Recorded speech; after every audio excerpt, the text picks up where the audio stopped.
14 اور 15 شعبان کی درمیانی رات، جس کو ہمارے ہاں عام طور سے شب برات کہا جاتا ہے، اس کے بھی کچھ احکام ہیں۔ یہ ایک ایسی رات ہے جس کی فضیلت متعدد روایات سے ثابت ہے، اور اس رات میں عبادت کو موجب اجر و ثواب قرار دیا گیا ہے عام راتوں سے زیادہ۔ آج کل بعض حضرات یہ فرماتے ہیں کہ شب برات کی کوئی حقیقت نہیں ہے، یا اس کے بارے میں کوئی صحیح حدیث سے ثابت نہیں ہے۔ یہ بات درست نہیں۔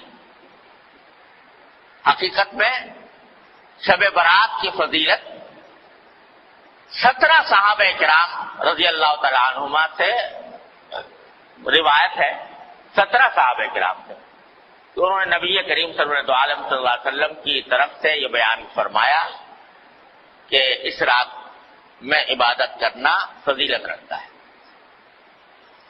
ان میں سے بات روایتیں سند کے اعتبار سے کچھ کمزور بھی ہیں، لیکن مجموعہ ان تمام روایتوں کا 17 روایتوں کا یہ بے اثر اور بے بنیاد نہیں۔ اس لیے علماء محققین کا کہنا یہی ہے کہ شب برات یعنی 14 اور 15 کی درمیانی شب یہ خصوصی فضیلت رکھتی ہے، اور اس میں عبادت کا اہتمام کرنا، نمازوں وغیرہ کا، نفلی نمازوں کا، یہ مسلمانوں کو اس کا اہتمام کرنا چاہیے۔ اور اس میں بعض روایتوں سے معلوم ہوتا ہے کہ اللہ تبارک و تعالیٰ کا منادی اس رات میں آواز لگاتا ہے کہ الا هل من مستغفر فاغفر له، سنو کیا کوئی ہے جو اپنے گناہوں کی مغفرت مانگنے والا ہو اور میں اس کی مغفرت کروں۔ هل من مبتلا فاعافیہ، ہے کوئی مبتلا مصیبت، مشکلوں میں مبتلا جس کی مصیبت کو میں عافیت سے تبدیل کروں۔ یہ ساری رات اللہ تبارک و تعالیٰ کی طرف سے اعلان ہوتا رہتا ہے۔ لہذا اس رات میں جاگنا اور عبادت کرنا یہ عام راتوں سے زیادہ فضیلت کا سبب ہے۔ دعائیں کرنا بشرطے کہ وہ عبادت اسی طرح کی جائے جس طرح جناب نبی کریم سرور دو عالم صلی اللہ علیہ وسلم نے فرمائی، اس میں بھی اپنی طرف سے کوئی اضافہ نہ ہو۔ جیسا ابھی میں نے بتایا، مثالیں دی آپ کو کہ اپنی طرف سے اضافہ کوئی شریعت میں مقبول نہیں۔ کل محدثۃ بدعہ وکل بدعۃ ضلالہ، ہر نئی بات جو انسان دین میں پیدا کرے وہ بدعت ہے، اور ہر بدعت گمراہی۔ تو شیطان تو انسان کے پیچھے لگا ہوا ہی ہے، اسے دیکھا کہ یہ رات فضیلت والی آنے والی ہے، تو اس فضیلت والی رات میں مسلمان متوجہ ہوں گے، اللہ تعالیٰ کی طرف رجوع کریں گے، عبادتیں کریں گے، دعائیں مانگیں گے، تو میرا تو گھاٹا ہو گیا۔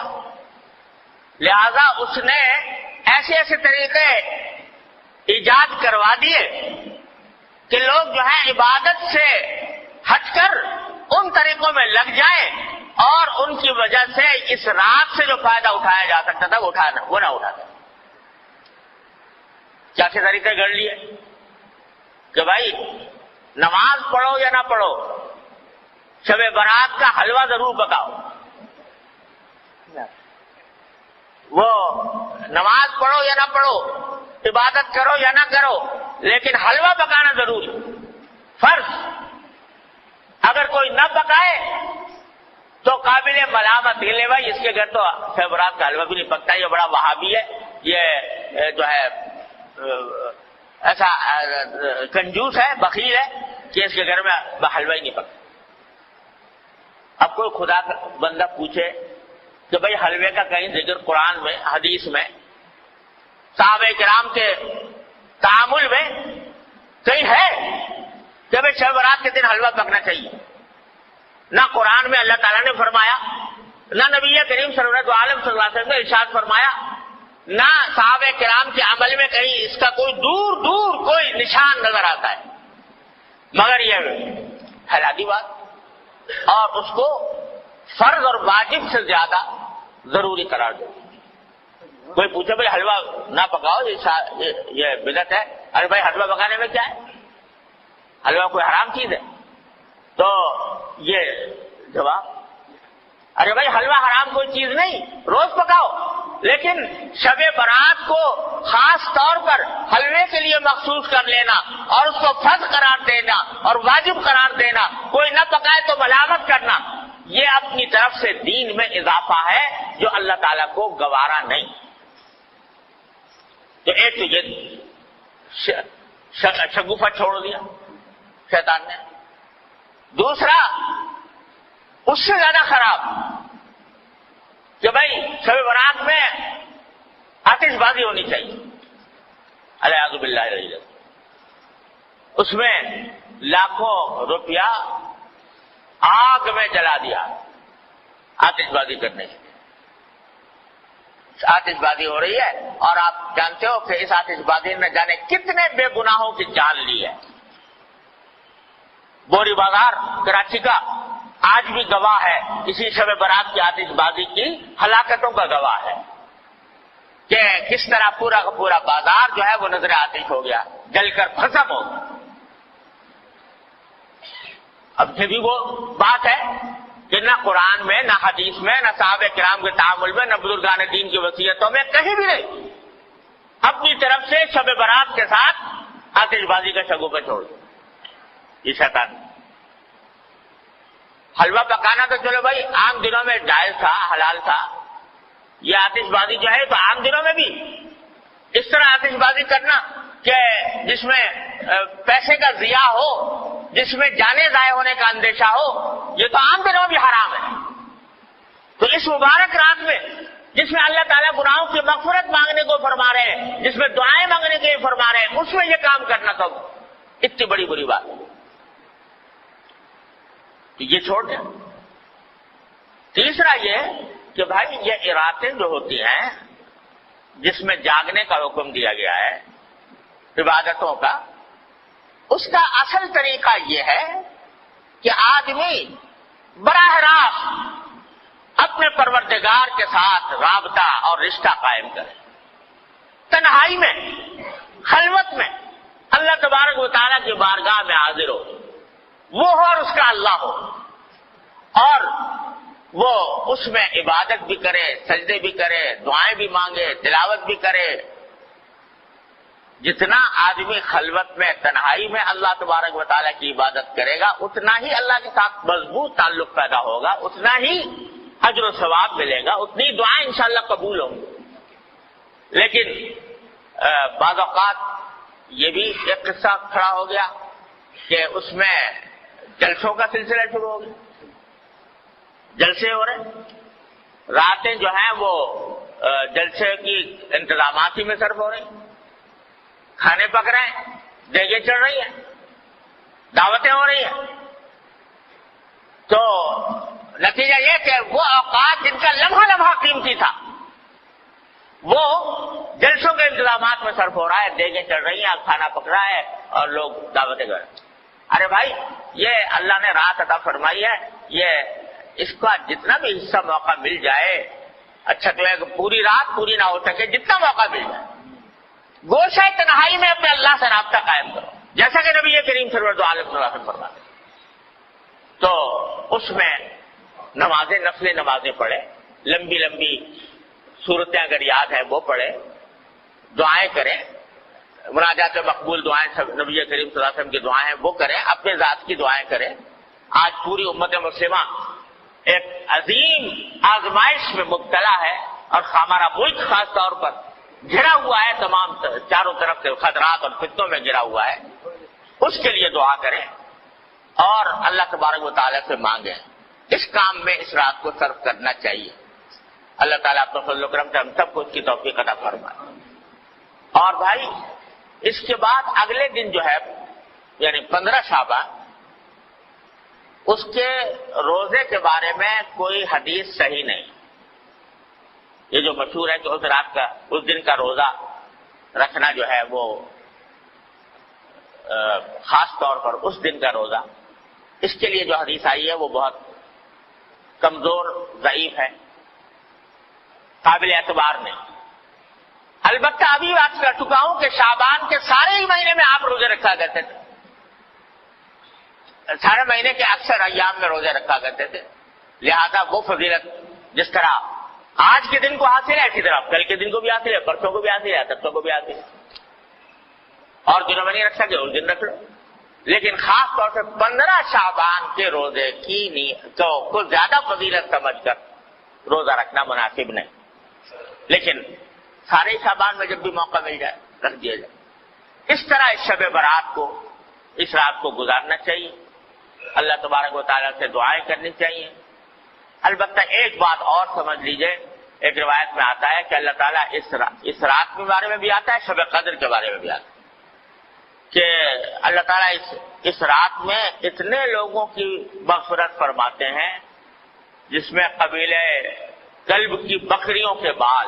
آپ نے یہ فرمایا، قبیلہ کلب بہت بڑا قبیلہ تھا، ان میں بکریاں بہت ہوتی، ہر بکری کے جسم پہ بال بہت ہوتے. تو سارے قبیلے کی بکریوں کے بال جتنے ہیں اتنے انسانوں کے لگا ہے مغفرت ہوتا، مگر فرمایا 2 آدمیوں کی مغفرت ہے. اللہ بچائے. ایک وہ جو کسی مسلمان سے کینہ رکھتا ہو کسی مسلمان سے. کینے کے معنی یہ کہ اس کی بدخواہی پر آمادہ ہو، بلا وجہ اس کو برا سمجھ کر اس کو تکلیف پہنچانے اور اس کو ذلیل کرنے کی فکر میں رہتا ہو. اللہ بچائے. ایک تو اس کے گناہ معاف نہیں ہوتے اس رات میں، اور ایک فرمایا وہ جو اپنے پاجامہ، شلوار، پتلون جو بھی پہنے ہوئے ہے اس کو ٹخنوں سے نیچے لٹکائے. اللہ بچائے. تو اس کے بارے میں بھی اس حدیث میں آتا ہے. لہذا اس کا اہتمام کرنا چاہیے، ہمیشہ ہی کرنا چاہیے کہ اللہ تعالیٰ کسی مسلمان کے خلاف دل میں کینہ رکھنے سے محفوظ رکھے.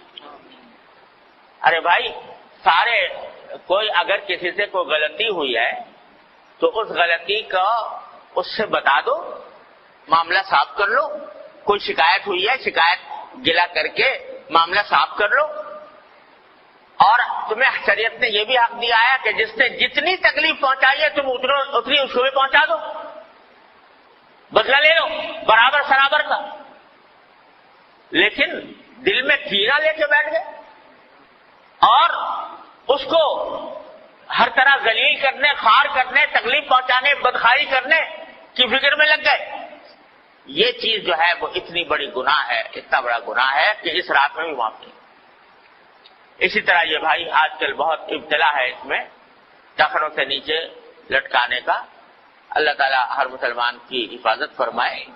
یہ حدیث میں فرمایا کہ یہ اصل میں تکبر کی علامت ہے. یہ اور تکبر ایسی چیز ہے جو اللہ تبارک و تعالیٰ تکبر کو کسی قیمت پر برداشت نہیں فرماتا. فرمایا الکبریاء ردائی فمن نازعتہ قسمت او کما قال صلی اللہ علیہ وسلم، کہ بڑائی تو میری صفت ہے، میری چادر ہے. جو کوئی مجھ سے اس میں جھگڑنا چاہے گا اس کی گردن توڑ دوں. تو تکبر بہت خراب ہے اور یہ تکبر کے علاوہ اس واسطے اس سے حضور نے منع بھی فرمایا اور اس جگہ پر خاص طور سے اس کا ذکر فرمایا. اس کا بھی بھائی ہر مسلمان، کیا اس میں فائدہ ہے کہ آدمی لٹکا لے، ٹخنوں کے لیے چلا جائے گا تو کیا فائدہ حاصل ہو جائے گا، کون سی دولت مل جائے گی، کون سی لذت حاصل ہو جائے گی. لیکن نبی کریم صلی اللہ علیہ وسلم کے حکم کی مخالفت ہوگی، اتنی بڑی وعید کا سامنا کرنا ہوگا.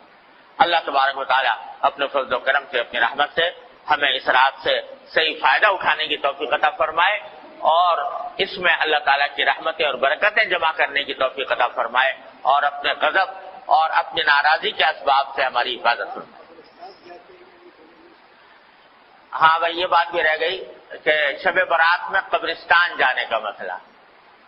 ایک مرتبہ ایک روایت میں آتا ہے کہ ساری حیات طیبہ میں رسول کریم صلی اللہ علیہ وسلم ایک رات، ایک روایت میں ہے، وہ سندن اتنی زیادہ مضبوط بھی نہیں ہے، لیکن بہرحال اس میں آتا ہے کہ آپ جنت البقیع تشریف لے گئے اور وہاں پر دعائیں فرمائیں، قبلہ رو ہو کر دعائیں فرمائیں. لیکن یہ ساری زندگی میں ایک ہی مرتبہ یہ واقعہ ہے، آگے پیچھے ہر سال جانے کا کوئی معمول نہیں تھا. لہذا اگر کوئی شخص جائے اس نیت سے کہ ایک مرتبہ حضور تشریف لے گا میں بھی چلا جاتا ہوں تو کوئی حرج نہیں، لیکن اس کو ایک مستقل سنت قرار دینا کہ ہر سال جانا ضروری ہے، یہ سمجھنا درست نہیں. اس طرح اگر کوئی شخص اگر جا کر اپنے مردوں کے حق میں دعائیں کرے، اپنے حق میں دعائیں کرے تو اس میں کوئی مذائقہ بھی نہیں، نہ موم بتی نہ اگربتی، سب ایمان کا نور چاہیے، موم بتیوں اگربتیوں کا نور. وآخر دعوانا الحمدللہ رب العالمین.